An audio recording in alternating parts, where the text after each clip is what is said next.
Hi, you've landed on Connect and Convert, the podcast where we share insider secrets for small business sales success. I'm Dennis Collins, your sales training expert. I've been successfully training salespeople and sales managers for nearly 4 decades, and my specialty is working with small business owners. Today, we have an interesting topic. It's probably a topic that you haven't thought much about. I hadn't either. I Googled the other day cognitive biases just to see how many. I think I counted over 200. I think it was like 250 different biases. As these are part of our system one brain, we don't think about them. It's automatic. It's sometimes unconscious. It's just reactions that we have in the system one brain, the fast brain, the brain that doesn't take time to think things through. And those biases affect almost everything we do. Okay. So today's topic is how to know if the false consensus bias is affecting your sales. Okay. That's a mouthful. Let me break that down. Cognitive biases, as we all know, but most important, how we can mitigate that. All the way back to 1977, professors Ross, Green, and House, they were the first to define false consensus effect. We humans take a large degree of comfort in believing that we are part of the majority. We tend to overvalue our experiences. We see our own behaviors, our own attitudes, our own choices and judgments as relatively common. We overestimate the extent to which others share our beliefs, our opinions, our behaviors. Hey, we're typical, aren't we? I am. We assume that our personal qualities, our characteristics, our beliefs, our actions are widespread throughout the population. Then in the late 60s, early 70s, professors Holmes and Ickheiser found that we tend to validate our own beliefs by projecting them, our characteristics, onto others. You've heard of projection. A lot of people talk about that. So when faced with uncertainty, when we have only a limited amount of information to make decisions, we often project ourselves and our beliefs and our attitudes into that situation as if we are typical. Here's a surprise. This surprised me when I found this. When confronted with evidence that this false consensus bias does, in fact, exist, we often assume that those who do not agree with us are defective in some way. A lot of implications there. All right, so how does this all apply to sales? Hey, salespeople are human, and we are all affected by all types of cognitive biases. It's common for salespeople to assume that the objections and stalls that they're hearing from a customer are reasonable because they personally hold similar beliefs and act or behave in the same way. It might sound something like this.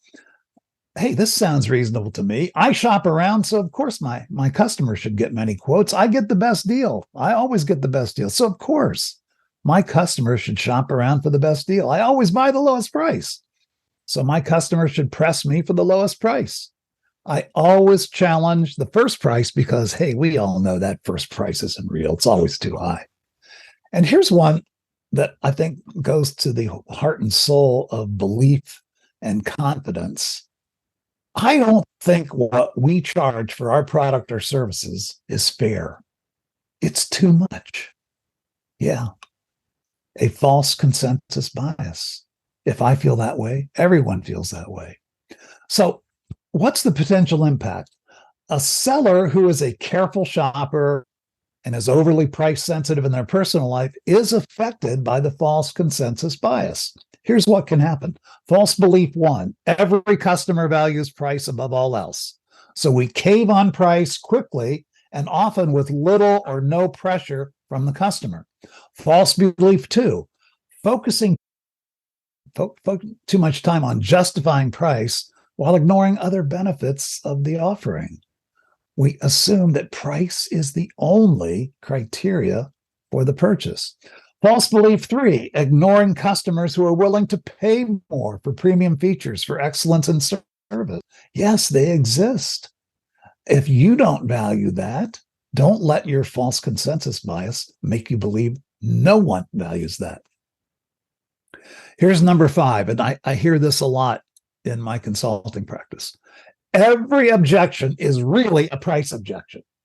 Every objection is really a price objection. Yes, I've heard salespeople turn any and every objection into a price objection. Why? Because that's how they look at it in their life. And number 6, false belief. Everyone knows that our product or service is the best, so I don't have to explain it. Everybody knows we're the best. Really? Not so much. Okay, most important, once we know that this could be a blind spot, and once we uncover this blind spot, how do we mitigate this? Okay, there are 5 hints. Number 1, self-awareness check.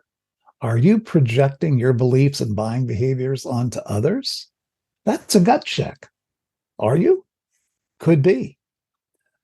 Number 2, challenge your assumptions. Is there a chance that what you're thinking is hurting your sales? Is what you're thinking based on facts or assumptions? Now that you know about the false consensus bias, you may have that blind spot. You could be judging your customers in the same way that you yourself make a purchase. Number 3, actively listen to the customer. Actively listen to the customer. What are they really saying? Ask questions. Clarify what they mean. Clarity creates confidence. If you don't understand what the customer means, stop and ask, what do you mean by that? Oh, that's interesting. How do you mean that? Great questions. Number 5, sales training. Be informed about cognitive biases. Focus on customer-centric sales processes and base your sales process on the customer's journey, not on what you think their journey is, what their real journey is. And be open to feedback. It's hard to listen to something you don't agree with. So when somebody says, hey, Joe, what you just said, that's not real. That's some kind of bias. That's hard to hear, especially when you think you're right. So do a self-awareness check, challenge your assumptions, actively listen to your customer, be open to feedback, and get the right kind of sales training. Customer-centric, customer-based, customer-oriented sales training. Okay? While having a strong skill set is undoubtedly important in sales, we do need to have highly honed skills. It is equally critical to recognize the impact of your mindset. Salespeople with the correct mindset are more likely to effectively utilize their skills and achieve success. A positive mindset is probably one that overcomes the false consensus bias. It allows salespeople to approach each challenge, each sale with confidence, and to build strong relationships with their customers by listening, creating rapport, understanding their needs.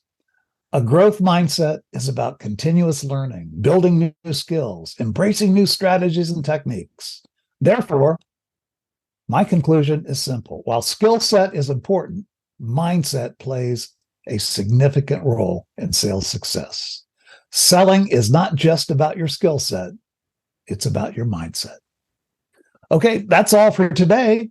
I'm Dennis Collins, and thank you very much for tuning in to Connect and Convert. We'll see you next time.